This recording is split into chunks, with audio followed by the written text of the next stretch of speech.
का आखिरी frame.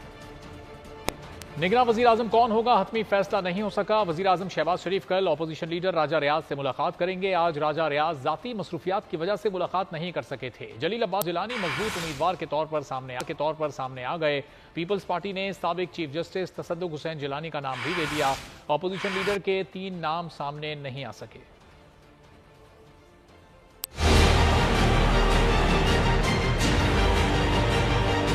Assembly का आखिरी इजलास हो गया, मुलाकातें हो गईं, फोटो सेशन भी हुआ, लेकिन निगरां वजीर आजम कौन होगा, हत्ती फैसला नहीं हो सका। पीपल्स पार्टी ने साबिक सेक्रेटरी खारजा जलील अब्बास जिलानी और साबिक चीफ जस्टिस तसद्दुक हुसैन जिलानी के नाम दे दिए। MKM ने वजीर आजम से मुलाकात में गवर्नर सिंध कामरान टिसोरी का नाम तजवीज़ किया। निगरां वजीर आजम के मामले पर एक और दिन मुलाकातें होती रही, बातचीत चलती रही, लेकिन वजीर आजम और अपोजिशन लीडर की मुलाकात नहीं हो सकी। अपोजिशन लीडर जाती मसरूफियात के बाइस वजीर आजम से नहीं मिल सके। राजा रियाज कहते हैं कोई डेडलॉक नहीं, 3 दिन का वक्त है, मिलकर निगरां वजीर आजम का फैसला कर लेंगे।